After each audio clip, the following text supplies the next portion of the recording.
I think we're probably at a point where more things than just Ukraine were talked about. I can't guarantee that. I don't have a, verbatim readout on what was done there. Nor has there been any press that I trust yet.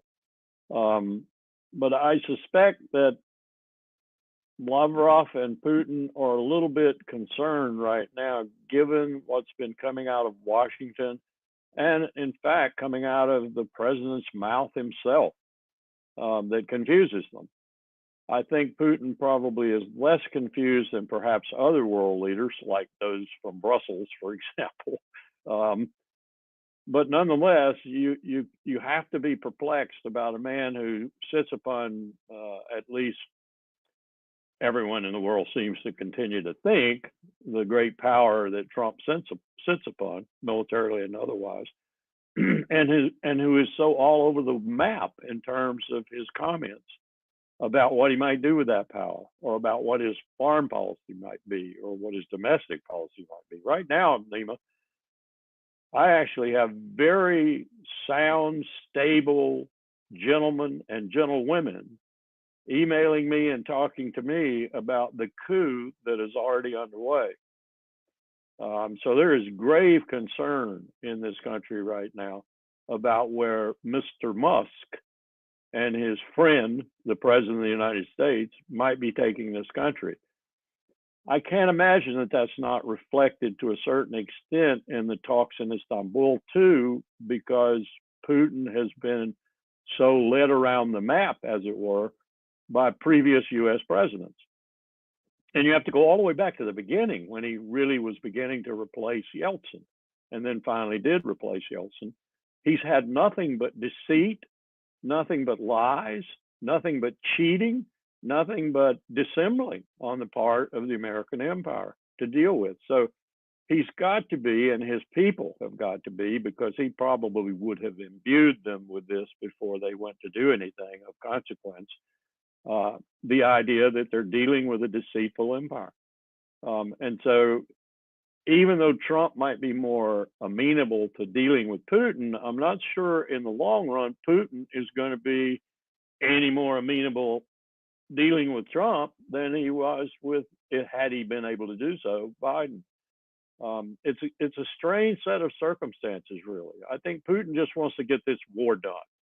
He's won. He wants to get it done. And he wants to get it done largely on his terms because he is the victor. Trump seems to be wanting to use every aspect of whatever negotiations might occur to do other things.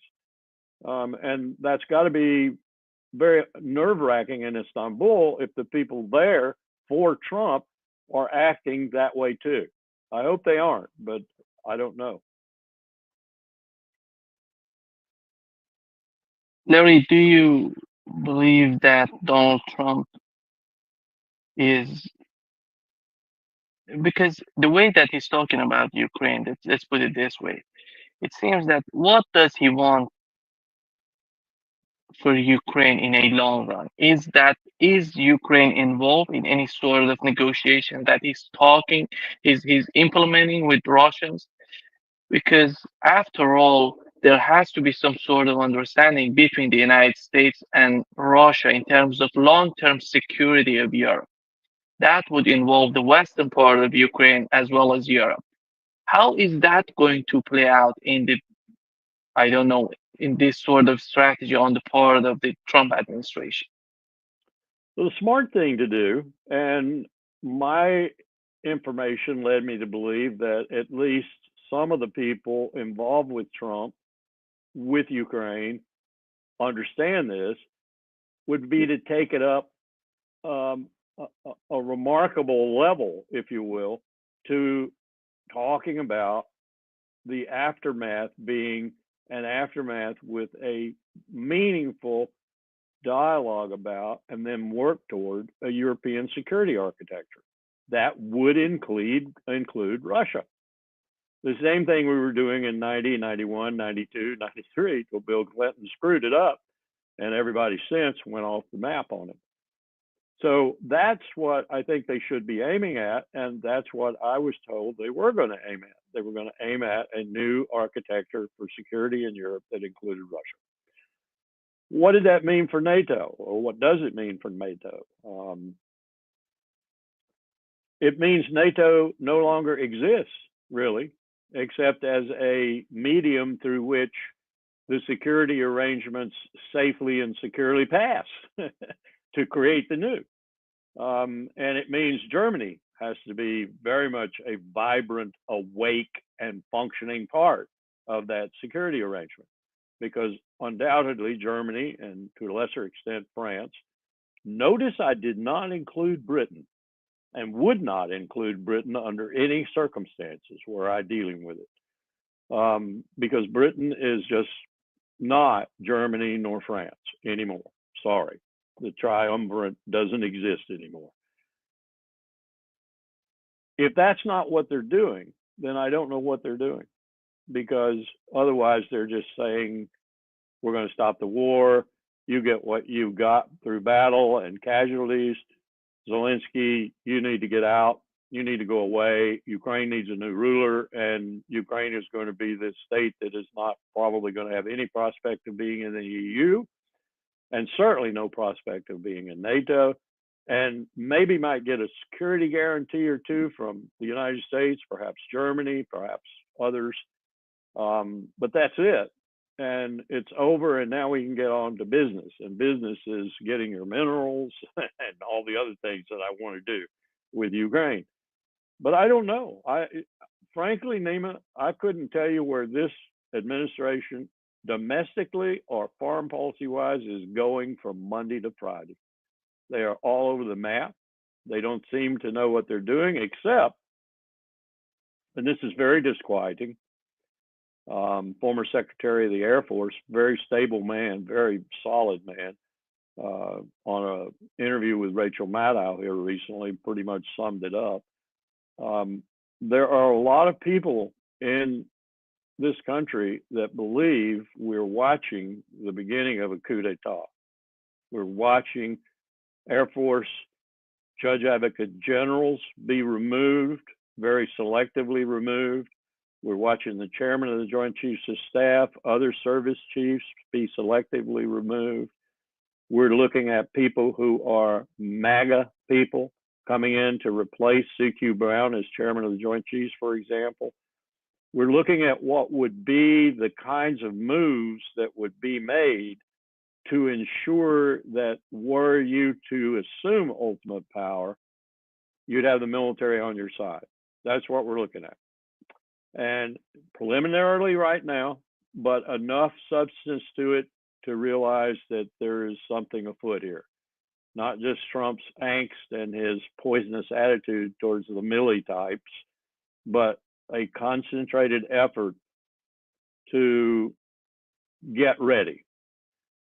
We forget sometimes that the real reason that January the 6th did not succeed in this country was not because the system held. It was because of the incompetence of the plotters. They no longer are incompetent. They have gone to school, they understand what they need to do, and they are about doing it. And the chaos being created domestically around their doing it is, to a certain extent, camouflage for what they're doing. It's camouflage as organizational effectiveness, as cleaning the government out, as firing people who weren't doing their jobs, and so forth. What it really is preparing for the coup. There are serious people, Nima, talking in that vein.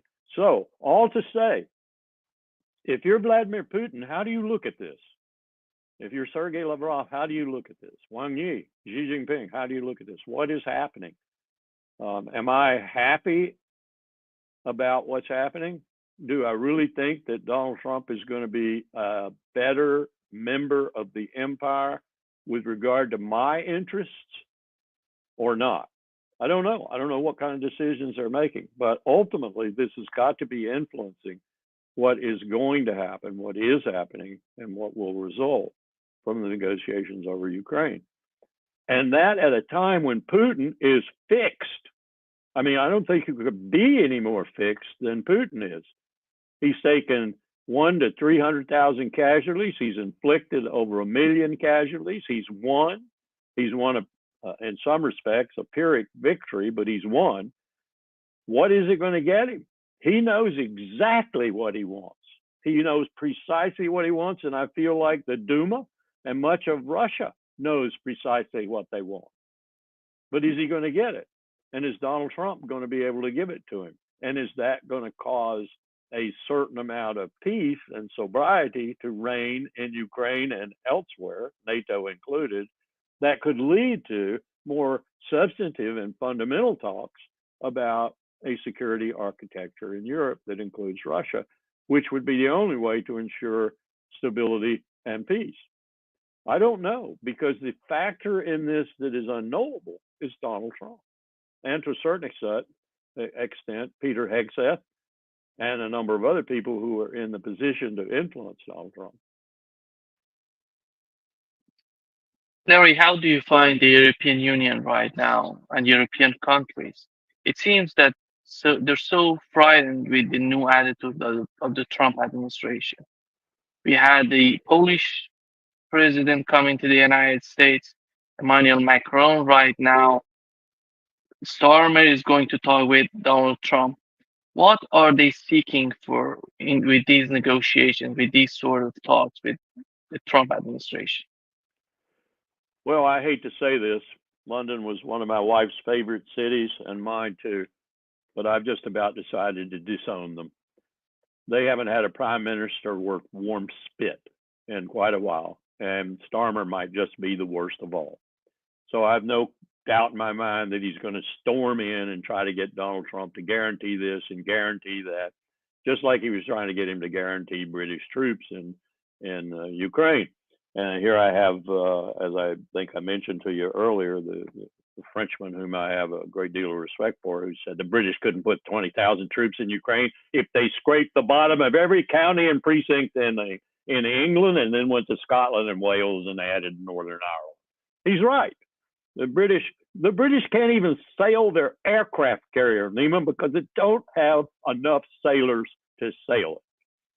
So whatever Starmer says, I hope Trump just flicks him off like a fly and says, go back to London. That's what he deserves. And good Lord, let's have an election in Great Britain that elects a leader finally. As to the others, Poland, for example, I'm being told by people whose views I trust in Poland, who come from all manner of walks of life, that Poland has grave opposition to Ukraine even being a member of the EU. And it has to do with their farmers, principally. Other things too, but principally their farmers and farm policy, farm policy. And I suspect there are others. I suspect France would probably be on that too if they didn't have a dead man walking for their president, Macron. This is the great weakness of France and its system, is they can have leaders who have no support from their people who stay in power nonetheless. They've got to get their system fixed too, and they've got to get an election underway and get somebody in there who does have the support of at least a small majority, if not a large majority of the people. So we're looking at a situation where NATO's falling apart, just as I said it would. NATO will, it simply will not outlast the decade.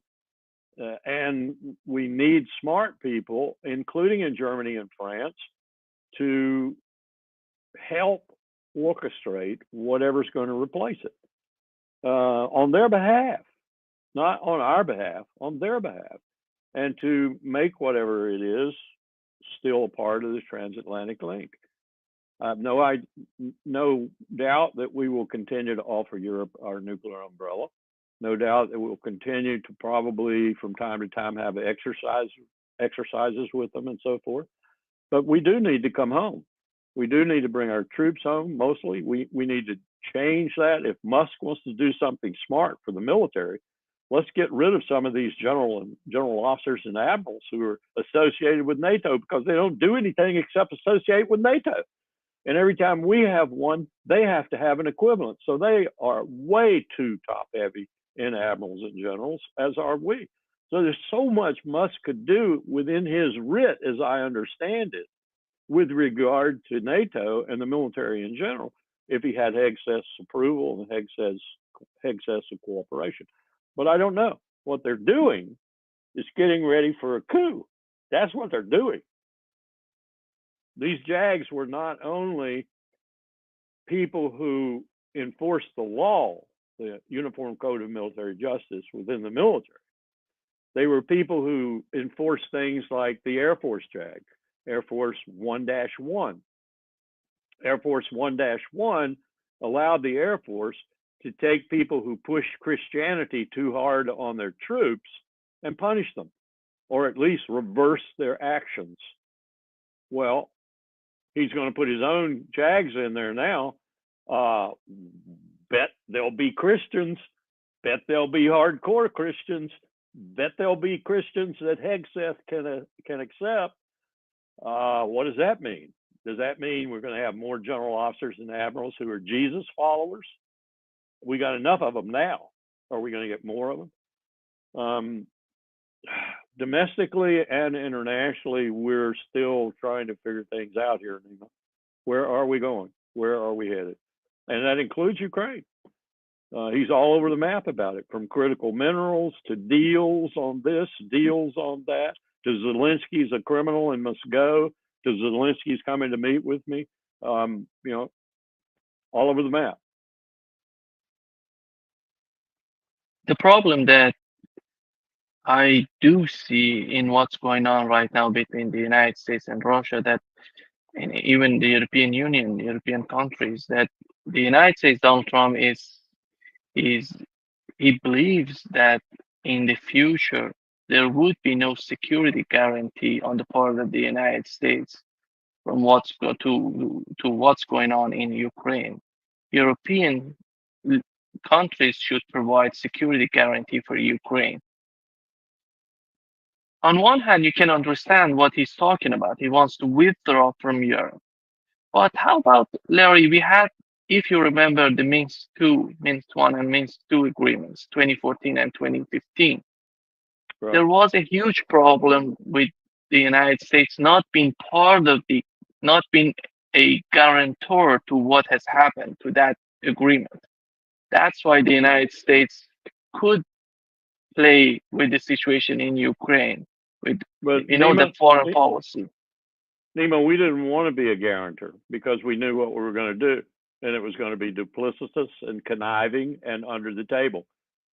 We didn't want to be a guarantor. I mean, Angela Merkel's words were true. This is the problem. This is where I see the problem. That could bring a problem in the future. Donald Trump, for 4 years, he's going to be the president of the United States. What's going to happen after Donald Trump? How they're going to... Go ahead. It only brings a problem, I think, if you consider that Putin is what Biden says he is.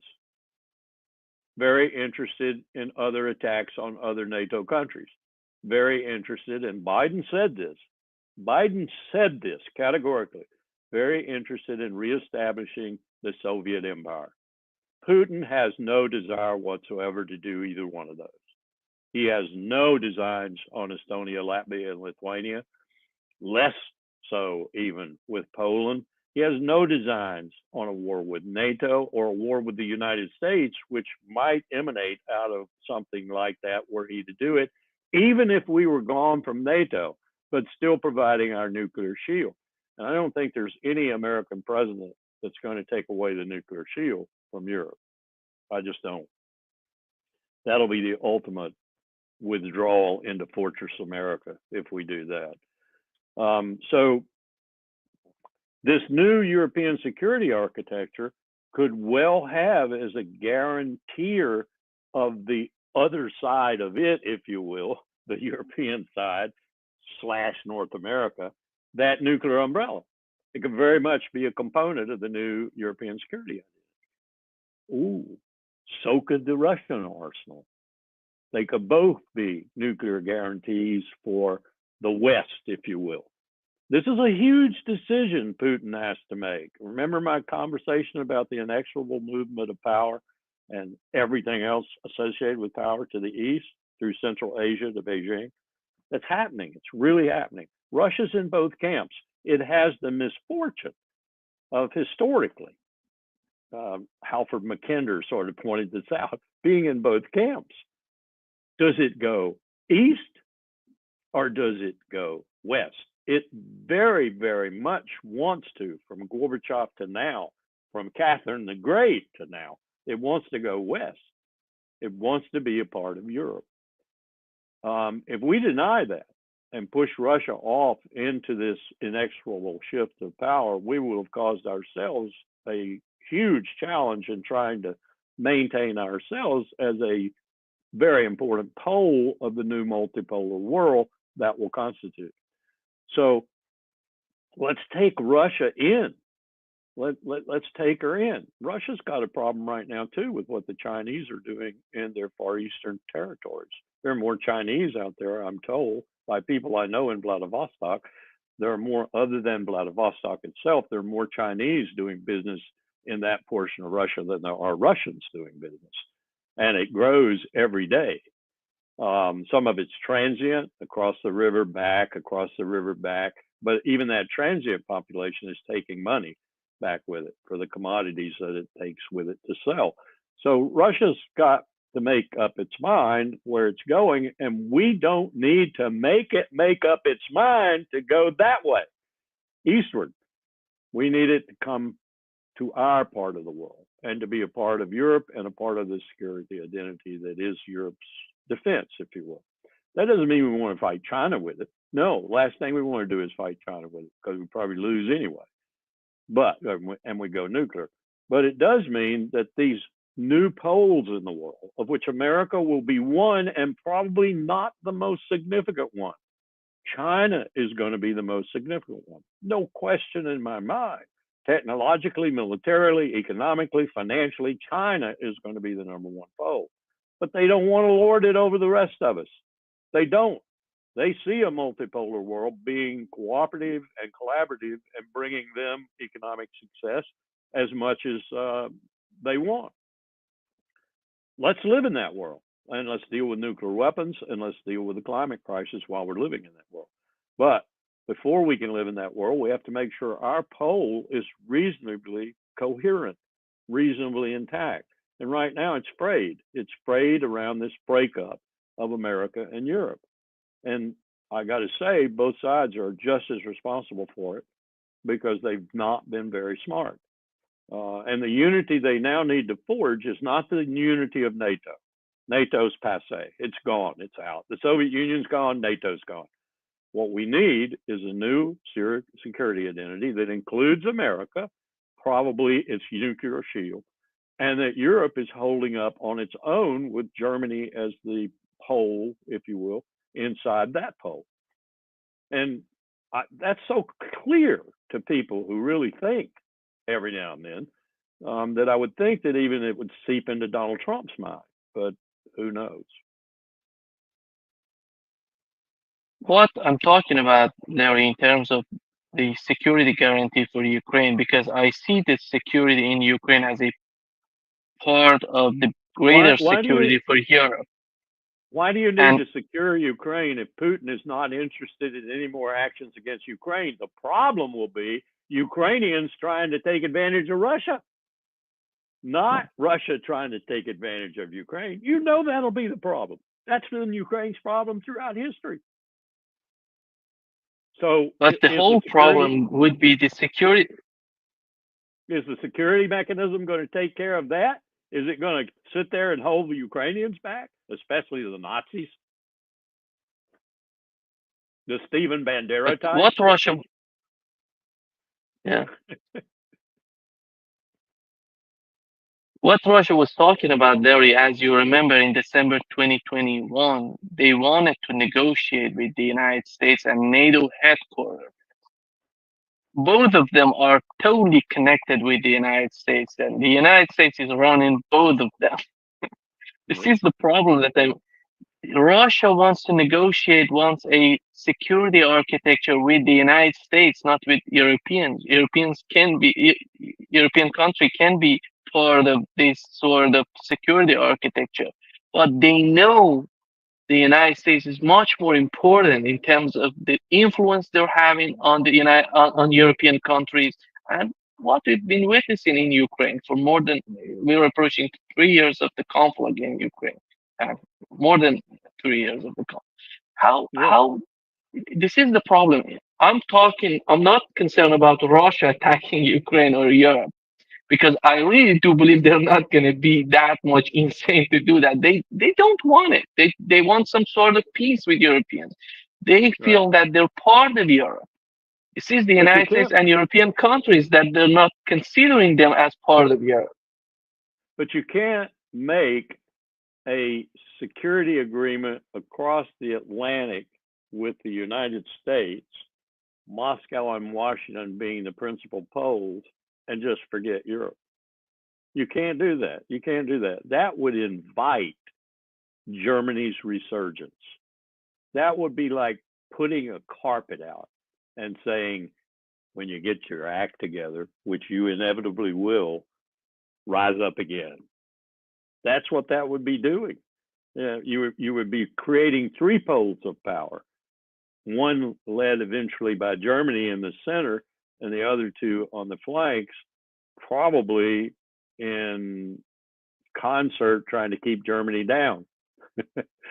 Remember the old adage about NATO? The purpose of NATO was to keep the Americans in, Germany down, and Russia out. Well, you're just inviting Germany to come back up big time if you don't include them in this relationship. And I think Moscow knows that.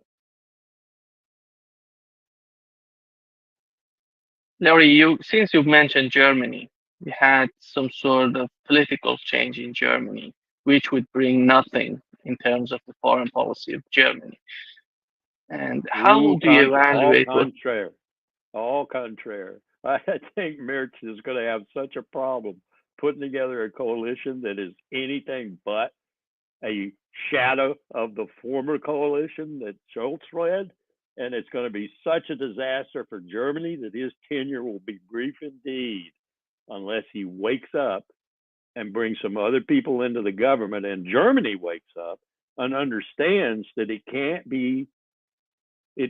keep being led by a select group of people who are going to screw the rest of the people.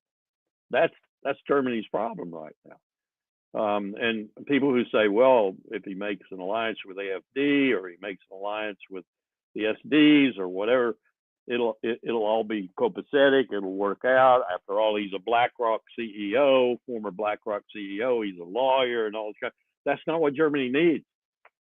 Germany needs a little Bismarck almost right now to say to all the German people, our government system is broken.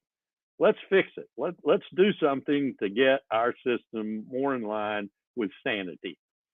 And, maybe that'll take a while. Maybe it'll take only a moment of very deep concern once we see that Merz can't really rule. And Germany is, in many respects, I won't say a powder keg, but it's looking like it could be very disruptive in the heart of Europe if it doesn't get some good leadership and it doesn't get a relationship with Moscow that matters, and if it doesn't get an energy relationship that matters, and if it doesn't revive its economy, and if we keep getting all these, unlike America, where immigrants don't seem, and statistics bear this out, FBI statistics bear this out. In America, immigrants aren't committing crimes any more so, in fact, less so than Native Americans. Okay? In Germany, it's the opposite. They are committing crimes, brutal crimes, crimes that make the press, crimes that make the television. So they've got a real problem with that too. And you're not going to get the kind of leadership out of Merz necessary to revive the German economy, deal with this significantly more dangerous integration problem than even we have, and at the same time keep some kind of outlook for a new security arrangement. You're just not going to get it out of minutes. So stand by, stand by. For so many years, Larry, European countries didn't learn how to manage themselves because of the very strong presence of the United States there and their influence on European countries. How do you think that they're getting to the point that after all, there has to be some sort of understanding to get along with their problems and finding solutions without the United States being that much involved in? And as you know, during the conflict in Ukraine, we've been witnessing that there are huge differences between Emmanuel Macron or Olaf Scholz, which were totally supportive of what's going on in Ukraine. How do you see the changes that are happening in Europe and the way that the United States is just trying to withdraw from Europe and letting them alone with their problems? That it doesn't seem that they know what would they do with that. There's an old adage from way back. I can't remember where it exactly started, but there are two ways to deal with a fractious family. You go in and you bash heads, and you force them to cooperate. You force them to collaborate. You force them into some sort of harmony, knowing full well that it'll break out and erupt here, there, and everywhere at times. Or you just get out completely and let them fight with themselves and come to some kind of conclusions. Mostly, you hope, conclusions that, hey, this isn't working very well. Let's cooperate and do something better. I don't know which approach works best, but I think Donald Trump's going to take the latter course. And we're going to watch Europe fight amongst itself for a while before they do get their act together. You know, the bitterness with which some of the remarks have come back based on what Trump said initially is tantamount to saying the Europeans don't know what to do. They don't know what to do, so all they're doing is mouthing off. Whether it's comments like, well, we'll just vote the United States out of NATO. Sorry, you need to go back and read the charter. You can't do that. There has to be a meeting, and everyone has to decide who's going to be a member and who's going to be kicked out or not. If memory serves, we have never kicked anyone out of NATO. I might be wrong, but I don't think we ever have. I seem to recall a time when we might have talked about putting this or that country on a probationary basis, just as a threat, but I don't think we ever kicked anybody out. But that was a word that was coming back from Europe after Hegseth and Vance made their remarks alongside the Munich Security Conference. That's not the right attitude to have. That's not the right attitude to have. The right attitude to have is let's talk and let's make this as painless as possible. And let's realize that you need to grow up. You do need to grow up. And if I were being the diplomat, I'd say an America needs to realize that it is in trouble. It's in trouble physically. It's in trouble in all manner of ways domestically. And this isn't Fortress America we're trying to create. This is just a better understanding of our needs versus your needs and your needs versus our needs. So let's come to an accommodation.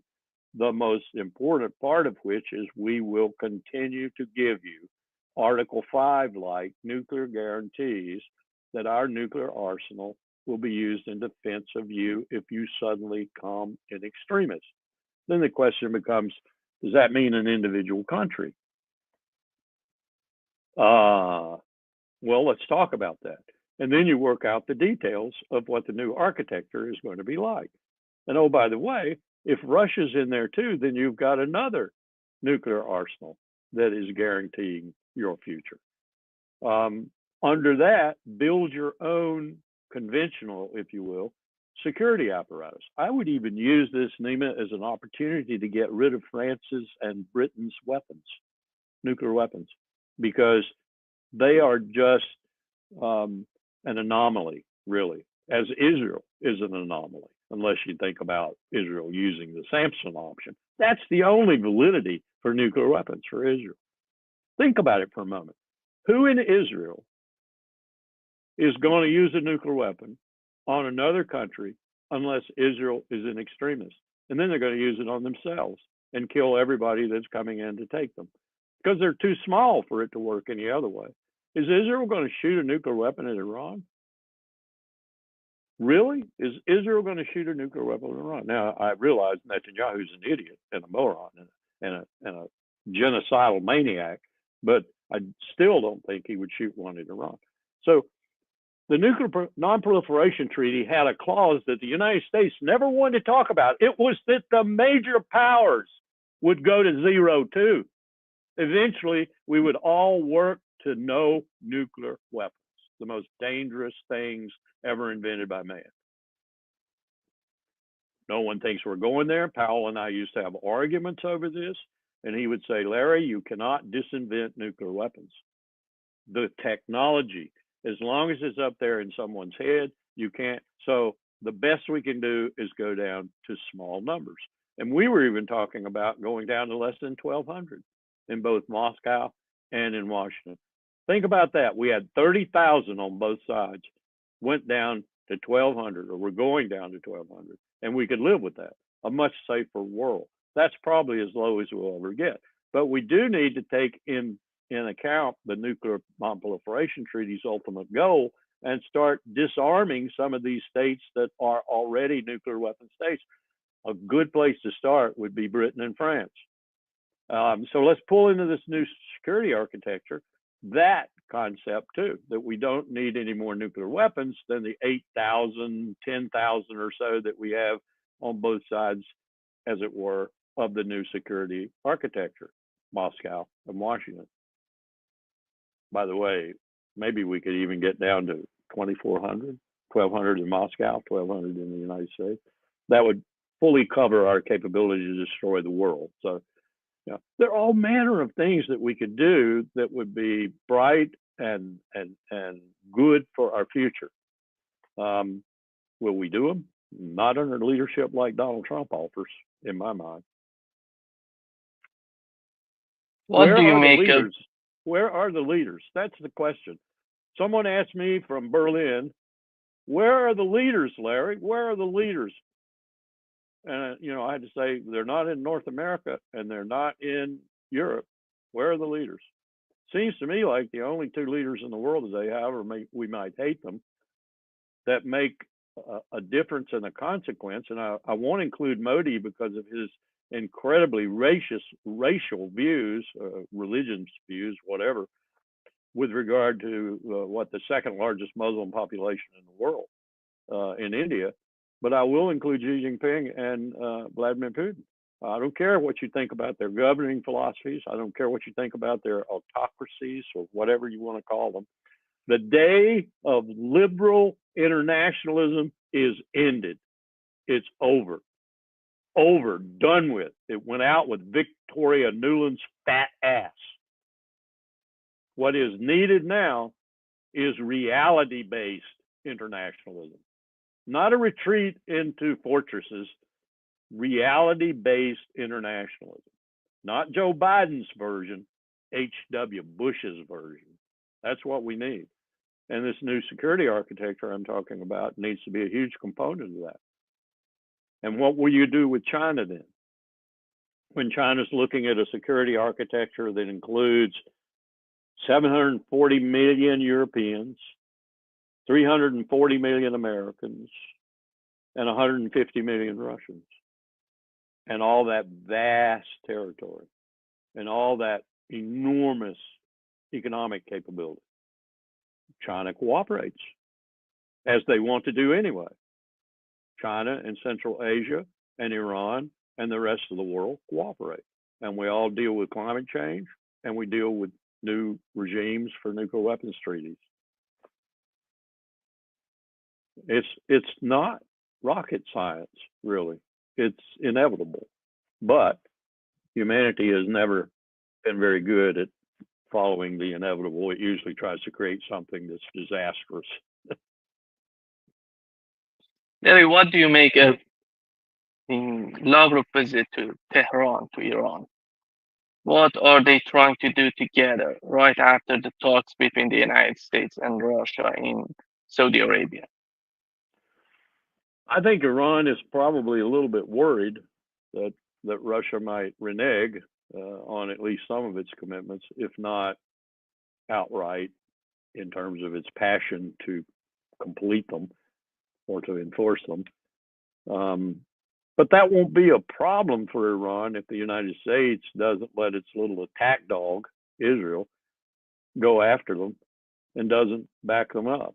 I'm worried right now, Nima. I'm very worried about what, for example, several of my friends are talking about, military officers. They see Sisi getting ready. They see the King of Jordan getting ready. They even see Aoun in Lebanon joining. They see the incursions into Syria that Israel is now making deeply into Syria as motivating that group of people to want to probably participate. And most dangerous of all, they see Erdogan positioned as he is right now, ready to exert the control over the Muslim world that he has coveted for his entire time in power. He wants to be the unifier, the ultimate ruler of the Islamic world, Sunni and Shia. And what better way to do it than to join Egypt, join Jordan, join Iraq possibly. Don't forget Iraq, once the most formidable enemy Israel faced, perhaps others, and put the IDF out of work. Ready to go. They know the IDF is beleaguered. They know it's weakened. They know that Netanyahu is an absolute fool. They would not have much trouble taking Israel, destroying the IDF, except for the Samson option. And there are people who think Netanyahu would explode several nuclear weapons in his own midst if necessary to stop this. I think better heads would prevail and someone would get their hands on Netanyahu and put him in prison where he should be before that happened. But who knows? Who knows? We're looking at a regional conflict at best, and we're looking at a global conflict at worst if we start pulling in other powers that are interested in what happens in that region, and particularly if a nuclear weapon is used. And we're probably looking at a decision by Iran. I'm told they're at 60%. They could go to 90 in a couple of weeks. They could build a bomb in another couple of weeks, and they could have 5 or 6 nuclear weapons, just as North Korea did to us in 2002. And I don't think even the vaunted Mossad or the CIA would know that they'd done it until they did it. So we're looking at a very dangerous situation there. I think the situation in the Levant is far more dangerous now than the situation in Ukraine. Yeah, I really, when I see the Iranian media that they're totally getting prepared for any Israeli attack on Iran. Mm. And and even for the aftermath of such an attack to respond to Israel. Do you think, Larry, that Donald Trump is talking with Netanyahu? Is he having the situation under the control, or it can get out of the control of the United States and the Trump administration? I think he's having Witkoff talk to Netanyahu. I don't think he's talking to Netanyahu. I could be wrong, but I don't think he is. And I think that's a decision made on both sides. Maybe if things change, they might talk again, but I don't think they really get along too well. Not really. They give the visual image of getting along well, but I don't think they do.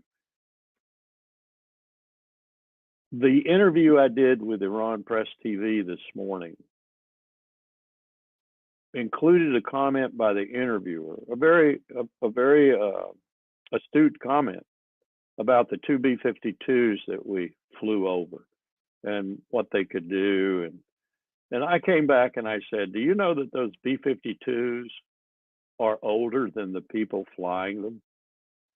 Do you know that those B-52s are technology from 52? Do you know that those B-52s could be shot down in a heartbeat by Iran, by the Houthis?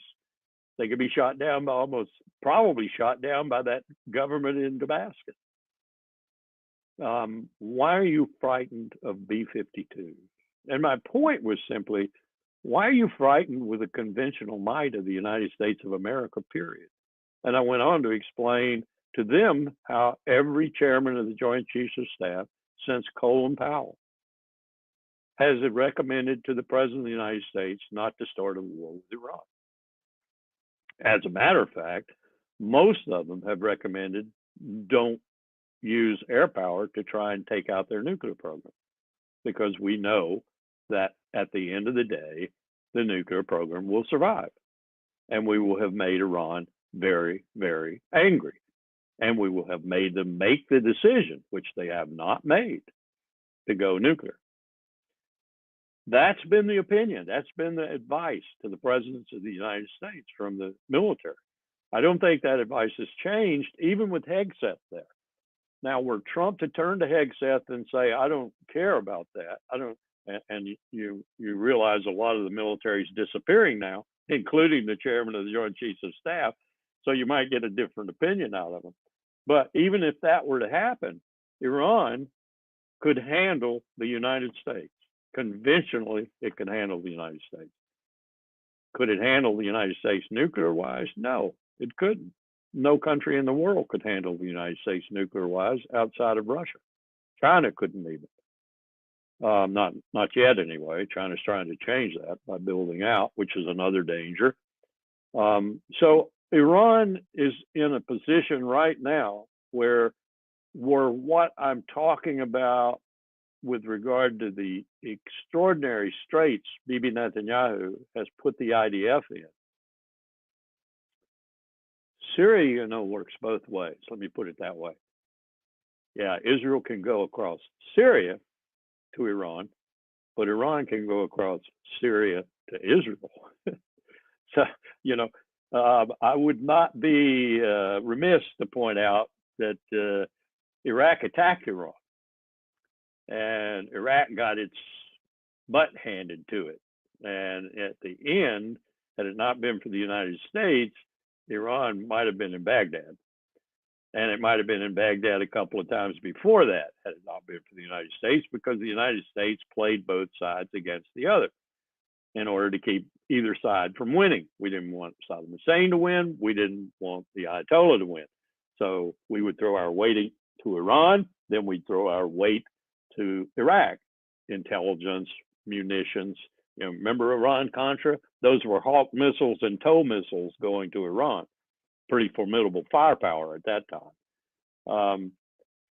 You're looking at a situation now where if I were in Iran, and I'm not trying to take the Ayatollah's place or try to take his side or anything, but if I were in Iran, I would be less worried about the United States attacking me than I would Israel. And I wouldn't be that worried about Israel as long as the United States didn't, because I think I could handle Israel. Certainly in the straits that Israel's in right now.